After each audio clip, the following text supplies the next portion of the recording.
Assalamualaikum warahmatullahi wabarakatuh. Perkenalkan, nama saya Muhammad Rafli Aliansyah, NIM 41200057. Di sini saya akan melaksanakan ujian akhir semester mata kuliah Ushul Fikih kelas F.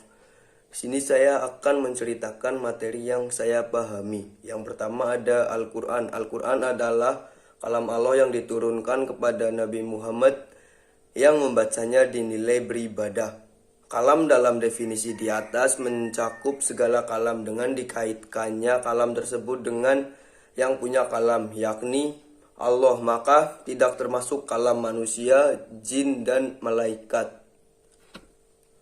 Al-Quran dalam angka. Jumlah total surat ada 114 surat. Jumlah total juz ada 30 juz. Jumlah total ayat ada 6.235 ayat. Jumlah surat Makkiyah ada 85 surat. Jumlah surat Madaniyah ada 29 surat. Otentitas Al-Quran. Otentitas atau otentik adalah keaslian, asli, kemurnian, murni. Otentitas Al-Quran. Al-Quran diriwayatkan secara mutawatir. Al-Quran ditulis dan dihafal sejak zaman Nabi dan zaman-zaman sesudahnya. Al-Quran selalu gagal untuk dipalsukan dan dimanipulasi sepanjang zaman. Manfaat mempelajari Al-Quran dalam kehidupan Islam yaitu yang pertama, memberikan ketenangan hati pada kita. Yang kedua, setiap hurufnya mengandung kebaikan yang banyak. Yang ketiga, orang yang berbata-bata membaca Al-Quran pun diberikan pahala yang berlipat ganda. Yang keempat, memberikan syafaat di hari kiamat. Dan yang terakhir, menjadi kemuliaan bagi orang tuanya di surga.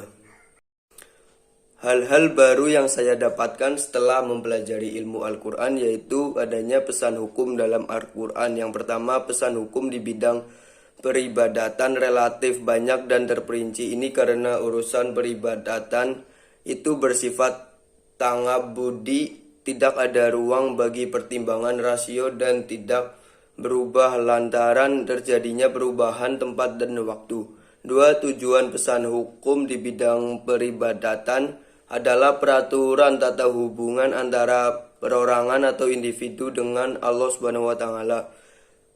Pesan hukum di bidang non peribadatan relatif sedikit dan global. Ini karena urusan on peribadatan itu bersifat tangak kuli, terbuka ruang bagi pertimbangan rasio dan memungkinkan untuk berubah lantaran terjadinya perubahan tempat dan waktu. Tujuan pesan hukum di bidang non-peribadatan adalah pengaturan tata hubungan antara perorangan atau individu dengan perorangan atau individu lainnya dalam sistem kehidupan masyarakat, berbangsa, dan bernegara. Sebagian ayat-ayat Al-Quran yang mengandung pesan hukum diturunkan lantaran adanya peristiwa atau kasus tertentu yang terjadi secara nyata. Materi yang kedua yaitu mengenal usul fikih. Fikih secara bahasa yaitu faham. Menurut Imam Abu Isyad, yaitu fikih memahami hal-hal yang samar yang tidak bisa dipahami dengan sekilas. Fikih secara istilah yaitu mengetahui hukum-hukum syariat dari dalil-dalil yang terperinci dengan cara istiqlal.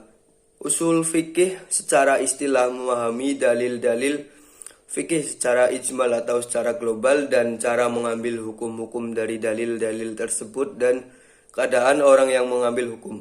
Contoh sholat witir yaitu hukumnya sunnah karena Rasulullah kadang melakukan, kadang tidak. Sahabat Rasulullah juga kadang tidak dan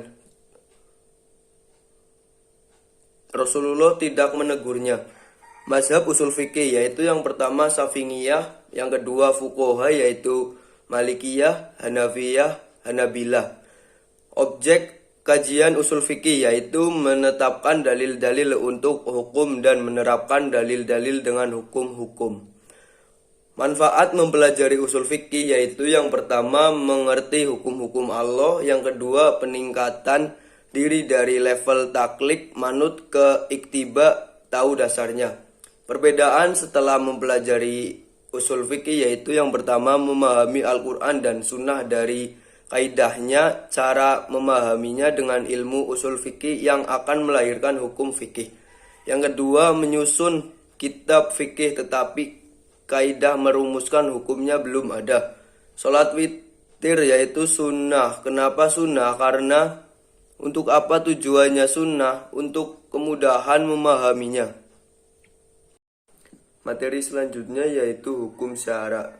Secara syara artinya jalan menurut usul fikih, yaitu dawuni Allah yang berkaitan dengan mukallaf dalam bentuk ketentuan-ketentuan. Menurut ahli fikih, hukum syara adalah sifat yang merupakan pengaruh atau akibat yang timbul dari kitab Allah terhadap orang mukallaf itu.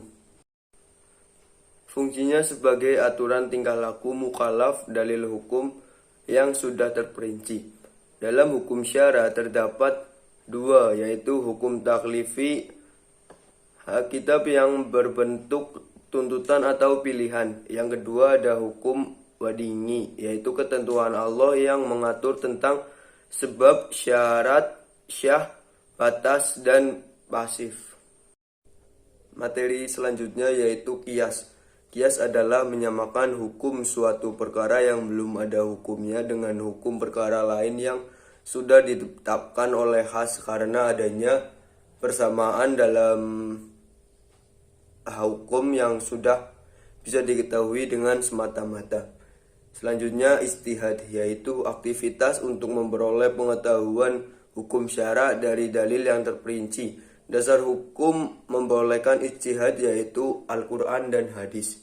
Sekian video dari saya. Apabila banyak perkataan yang kurang berkenan, saya mohon maaf yang sebesar-besarnya. Wabillahi taufik wal hidayah. Wassalamualaikum warahmatullahi wabarakatuh.